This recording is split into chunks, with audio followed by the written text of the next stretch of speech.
Bonjour à tous, bienvenue donc pour ce premier cours virtuel de technique esthétique du dessin. On avait donc parlé au dernier cours à l'atelier de la question de l'arrière-plan faire-valoir et j'avais fait petite vidéo expérimentale de récap par rapport à ça. Donc l'objectif d'un arrière-plan faire-valoir, nous qui travaillons d'après modèle vivant, c'était que cet arrière-plan serve exclusivement à guider l'œil du spectateur vers le sujet principal du dessin. Si vous voulez regarder le récap, vous pourrez le regarder après, enfin n'hésitez pas. En tout cas, cette semaine, on parle vraiment de l'opposé, c'est-à-dire qu'on parle d'un arrière-plan qui est plus dynamique, un arrière-plan qui est plus dramatique. On va évidemment perdre légèrement en lisibilité quand on a un arrière-plan qui est présent esthétiquement. On perd en lisibilité, mais on gagne donc en dynamisme. Et puis cette question de lisibilité, cette question de clarté, c'est aussi un parti pris. On n'a pas forcément envie que le dessin soit limpide. Je vais évidemment vous montrer plein d'œuvres qui vont s'afficher. Là, vous avez un exemple assez simple, mais vraiment intéressant, de ce portrait de jeune femme assez classique, assez détaillé. Et on a donc à l'arrière-plan une dynamique qui est créée par cette succession de hachures qui ressemble presque à des essais de rodage de crayon sur le côté de la feuille, mais qui envoie en fait le regard du spectateur vers un ailleurs, vers un hors-champ. Et donc ça dynamise en fait cette question, le regard en fait est emmené ailleurs et ça crée un véritable hors-champ qui existerait moins sans cet arrière-plan. Voilà, donc ça peut être extrêmement abstrait. Le deuxième dessin était justement celui que j'avais mis dans la vidéo la dernière fois. On a de nouveau un corps de femme assez délicat, plutôt sage, mais on a un arrière-plan assez énervé avec de la grande direction. Et comme vous le remarquez, ces grandes directions sont plutôt quand même assez verticales, comme une sorte d'explosion, et elles mettent elle crée une emphase en fait avec le corps de cette femme qui lui-même est assez vertical. Il y a une ouverture de ce corps et cet arrière-plan vient exagérer un peu l'ouverture, l'éclosion, la disponibilité de ce corps avec cuisses ouvertes et bras ouverts. Donc l'arrière-plan vient raconter ça, vient exagérer cette narration-là. Voilà, ici c'est un petit peu plus classique, un petit peu plus sage, ce dessin de Boldini à nouveau, pour l'instant c'est que du Boldini. Ce qu'on peut remarquer, mais avec Boldini, vous pouvez regarder aussi ses peintures, puisqu'il est évidemment plus connu par ses peintures. C'est un portraitisme mondain de la fin du 19e, vraiment la même époque que Sargent ou Sorolla ou Zorn. Dans ce dessin, donc avec un arrière-plan un peu plus sage, on a quand même un crayonné assez furieux, assez excité, juste à côté du visage de la jeune femme, et donc ce nez très blanc qui se dégage de ça. On a vraiment un accent qui est mis sur ce profil de visage grâce à un arrière-plan très noir et ce profil très pâle. Et remarquez aussi l'inachevé, comme l'inachevé est intéressant, et ces lignes qui viennent tourner autour du bras, mais ça on va en reparler un peu après de la question de l'inachevé. Voilà, super dessin, très intéressant, de nouveau Boldini, pour l'instant c'est que du Boldini. Je vous avais expliqué au dernier cours que quand on voulait avoir un arrière-plan faire valoir calme, il fallait faire attention à ce que cet arrière-plan n'ait pas la forme d'une grande diagonale. Pourquoi? Parce que l'œil était emmené par la diagonale et risquait de partir hors champ. Mais là, justement, c'est ce qui nous intéresse dans ce dessin, c'est-à-dire que juste à gauche de la femme, on a cette découpe de l'arrière-plan qui part en diagonale et l'œil est évidemment attiré vers cette direction, vers cette dynamique. Mais regardez aussi comme on a un croisement plus vertical qui rabat l'œil vers le centre du dessin, qui le renvoie en fait au niveau du ventre de la femme et qui va remonter ensuite avec les points de noirceur au niveau de la manche droite et remonter de nouveau au niveau des cheveux, ce qui fait que ça crée une boucle en fait. L'œil est entraîné dans une boucle. Donc cet arrière-plan il sert vraiment aussi à dynamiser le parcours et à créer un chemin en fait circulaire pour que l'œil reste dans la page. Mais effectivement, contrairement au dessin de tout à l'heure, il n'y a pas une emphase qui est mise sur le regard. On est davantage... alors simplement, on tourne autour de cette femme. Voilà, une petite étude très rapide d'après modèle vivant, mais regardez, effectivement, on a une perte de lisibilité, une perte de clarté, c'est évident. Mais on a aussi une scène qui vient se créer grâce à cela, une vie, un monde. Et je disais tout à l'heure que dans les peintures de Boldini, il y a toujours un monde qui bouge autour de la figure qui est représentée. On sent vraiment un brouhaha, une vie, hein, et c'est aussi ce que Boldini clairement veut raconter. Voilà, on passe à des dessins de Anders Zorn, dont certains ont peut-être vu l'expo il y a quelques années au Grand Palais, notamment les magnifiques gravures d'Anders Zorn. Et c'est très intéressant. Alors, je dirais que contrairement à Boldini, qui crée un brouhaha, qui crée un monde qui bouge rapidement autour des figures qu'il dessine, chez Zorn, on a plutôt, alors on a du mouvement aussi bien sûr, mais on a plutôt la sensation, en fait, que les figures émergent d'une sorte d'obscurité assez mouvante. Et ce qui est intéressant chez lui, c'est la manière qu'il a, je vous montre dans un prochain dessin, de faire fusionner en fait l'obscurité sur le modèle et l'arrière-plan, hein, comme si les deux ne faisaient qu'un. Il y a une sorte de fusion entre la figure et l'arrière-plan, et donc la figure émerge de l'arrière-plan. En tout cas, vous voyez là un très bon exemple d'un arrière-plan pas calme du tout, assez excité, assez énervé, et qui en fait crée une atmosphère vraiment extrêmement intéressante. Une dernière chose aussi sur cette gravure de Zorn, remarquez la diagonalité qu'on a en haut à gauche du visage. Regardez comme elle se croise légèrement pour devenir verticale à droite du corps, et comme en fait elle vient amener l'œil vers l'attitude du bras, hein, qui c'est pas clair, mais c'est comme une main ouverte. Donc en fait l'œil du spectateur glisse du coin qui est en haut à gauche du dessin pour descendre au coin qui est en bas à droite du dessin. Tout ça grâce à la dynamique de l'arrière-plan. C'est un dessin maintenant de Sorolla, un dessin de Sorolla qui est un dessin donc à la hachure directionnelle. Ça sera le sujet de nos prochains cours. Et c'est une hachure directionnelle quand même assez fine, hein, assez délicate. On peut faire plus délicat, mais c'est quand même assez délicat.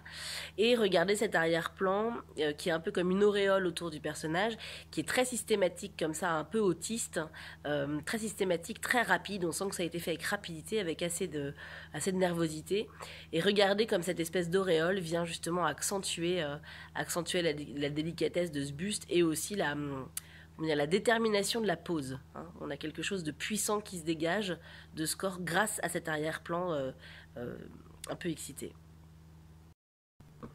Voilà, je pense qu'on peut vraiment sentir sur ce dessin de Sorolla qu'on a une espèce d'auréole un peu de puissance, comme ça, une auréole de colère, de puissance qui est mise en exergue parce que cet hachurage d'arrière-plan vient tourner autour du buste, mais on retrouve aussi cette noirceur sur les contours du buste et les contours du visage. On sent on pourrait sentir comme une sorte de colère ou de détermination qui monte du dessin.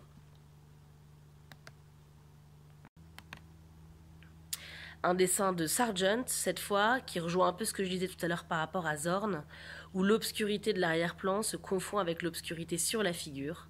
Et on sent donc on voit le bras, là, le bras gauche, enfin le bras qui est à gauche, donc son bras droit, qui émerge en fait de l'obscurité comme s'il sortait d'une eau noire. Et donc ça crée une atmosphère qui est particulièrement intéressante. Toujours un dessin de Sargent, où vous voyez qu'un arrière-plan très dynamique, ça peut aussi, et souvent Sargent fait ça dans ses dessins, on a un arrière-plan qui reprend la dynamique principale du corps. C'est-à-dire que là, on a un corps qui est dressé, donc très vertical, et on a dans cet arrière-plan des grandes traces verticales qui viennent donner de l'emphase en fait à cette dynamique, à ce mouvement général. Voilà, un dernier dessin de Sargent. Comme le dessin précédent, en fait, l'arrière-plan représente aussi une sorte d'ombre portée, hein, mais qui est traitée de manière très énergique, donc extrêmement visible. Mais remarquez là encore à quel point on a... bon, déjà, on a un focus sur le buste essentiellement, mais regardez les deux points les plus contrastés du dessin, c'est-à-dire les points où on a le plus de différence entre des noirs et des blancs.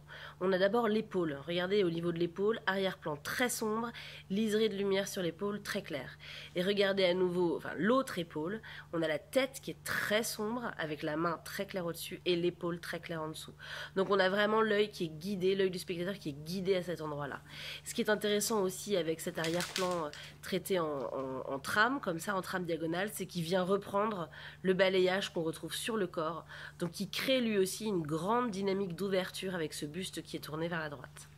Donc l'arrière-plan vient vraiment ajouter au sens du dessin. Et je vous ai glissé aussi donc des œuvres de Tibor Cernus, qui est un artiste, je ne sais pas si on peut dire qu'il est contemporain, mais enfin si, il est moderne, contemporain, un artiste tchèque, je pense, qui travaillait avec la Galerie Templon à Paris pendant plusieurs années.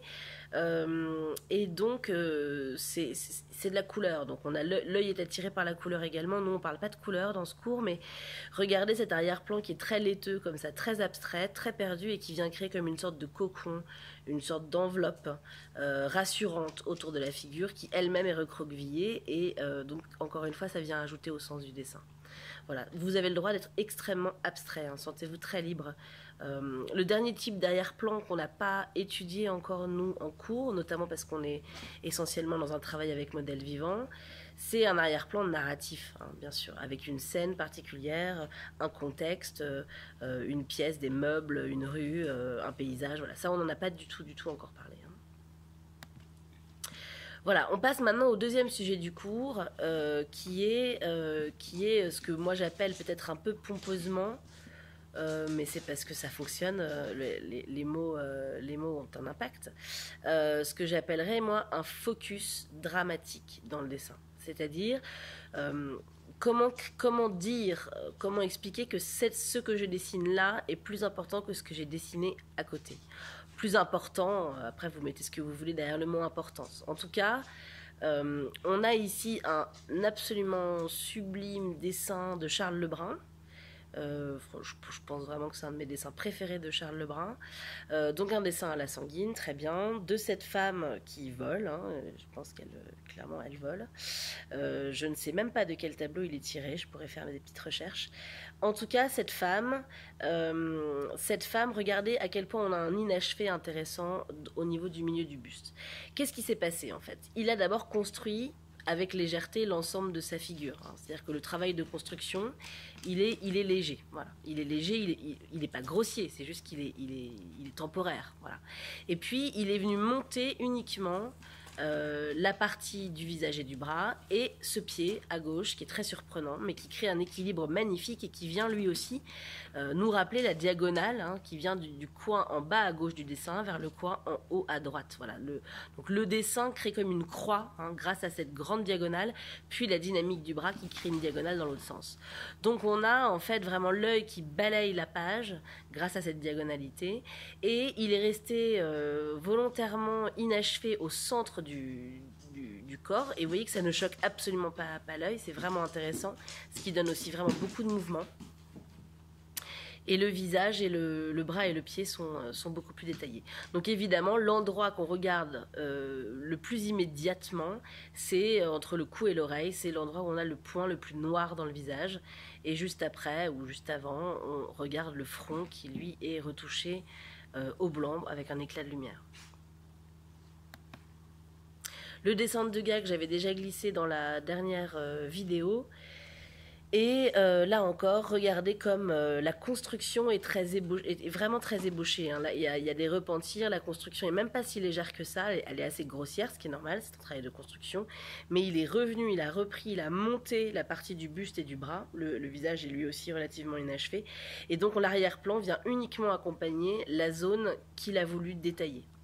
Donc évidemment, on est emmené dans la dynamique du dos grâce à cette jambe, et puis on redescend au niveau, avec le bras pour ensuite arriver dans le coin droite de la page. Évidemment, je ne vous reparle pas de tout ce qu'on a vu dans le cours de composition de la page, utilisation du cadre du dessin, on en a déjà parlé, et puis éventuellement je vous referai un topo dessus. Et ce dessin de Klimt aussi que j'ai montré dans la dernière vidéo de récap. Voilà, donc ce magnifique dessin de Klimt où on a vraiment beaucoup de détails au niveau de la chevelure et du regard, et un inachevé qui est très assumé, bien sûr, au niveau du drapé. Souvent vous êtes très embêté quand on fait du modèle vivant avec drapé, puisque vous vous mettez une pression monstrueuse en vous disant que il faut que ce soit tout doit être détaillé, le drapé vous pose difficulté. D'ailleurs, on en parlera dans 3-4 cours, je crois, du drapé. Regardez avec quelle facilité vous pouvez simplement suggérer quelques plis et utiliser le vide, le vide du blanc de la page pour soutenir, hein, toute cette forme. Et on termine avec ce magnifique dessin de Léonard de Vinci que certains d'entre vous ont peut-être vu il y a peu de temps. Et là, on a vraiment ce que je vous expliquais, c'est-à-dire que le focus est mis sur la tête du cheval. On voit que l'ensemble du dessin a d'abord été construit de manière extrêmement libre, de manière très buissonnante, très géométrique au niveau du personnage. C'est assez net.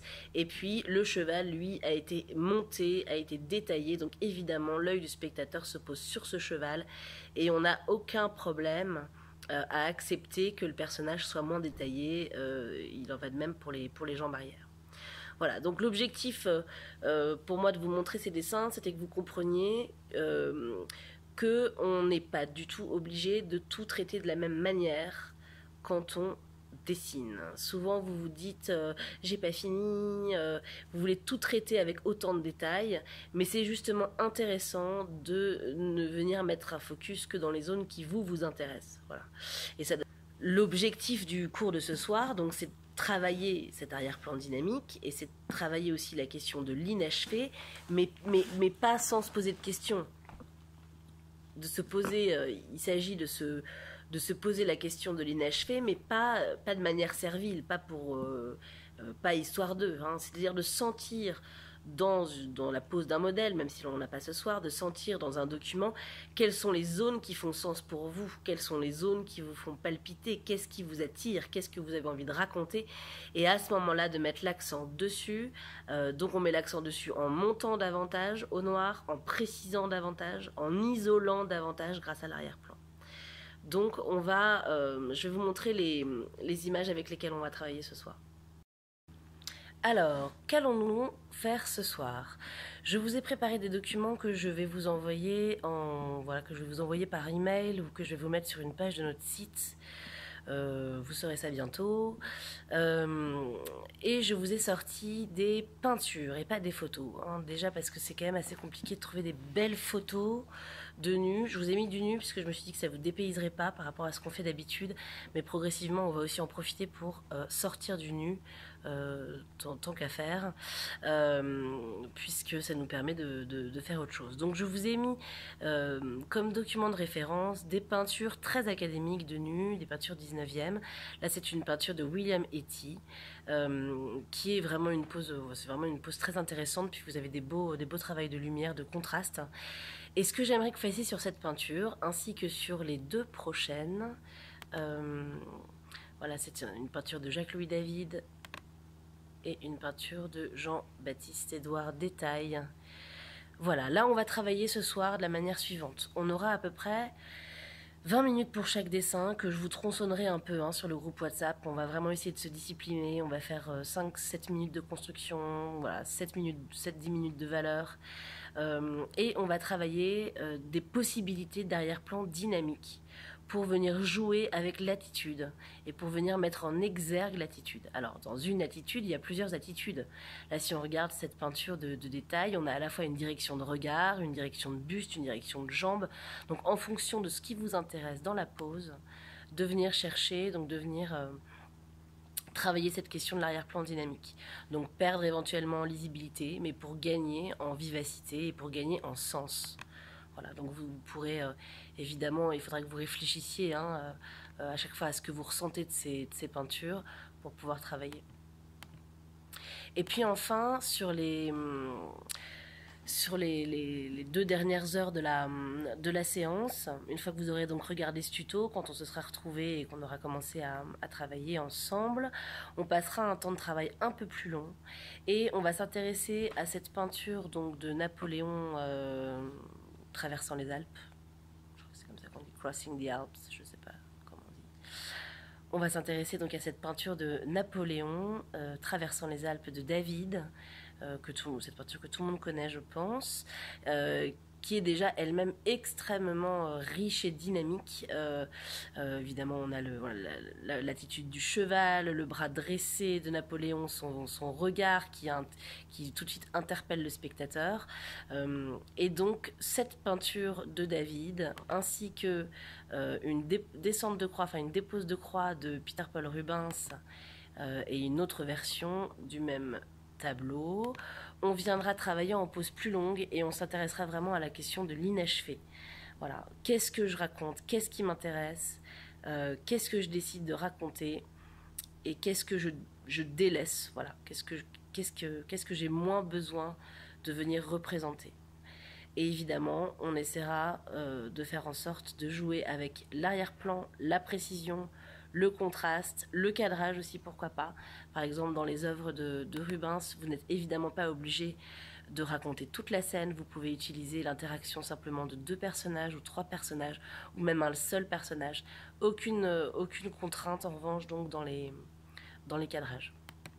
Je voudrais donc que, d'après les peintures plus complexes, qui sont donc celles de Rubens et de David, vous me proposiez 2 versions différentes de chaque dessin, dans lesquelles vous avez mis l'accent sur quelque chose de différent. Et donc vous avez totalement transformé le sens, la narration de, voilà, de l'œuvre. Grâce donc à cette question de l'inachevé et du focus et de l'arrière-plan dynamique. J'en reparle évidemment avec plus de précision dans le groupe WhatsApp lui-même. Voilà donc pour le cours de ce soir. C'est le dernier cours sur la question de l'arrière-plan. Si vous vous intéressez à la question de l'espace plus particulièrement, n'hésitez pas à regarder les tutoriels que Michel Perrault et Olivier Figueroa vont publier d'ici peu. Là, on est vraiment, nous, autour de l'arrière-plan quand on a un sujet principal de dessin qui en atelier est le modèle vivant, ou chez vous quand vous travaillez d'après document un portrait ou un corps ou une figure ou à la limite 2 figures. Voilà, on n'est pas on travaille pas vraiment le sujet de l'espace dans ce cours. Et on se retrouve la semaine prochaine pour un premier cours sur la hachure directionnelle, le croisé académique. À tout de suite.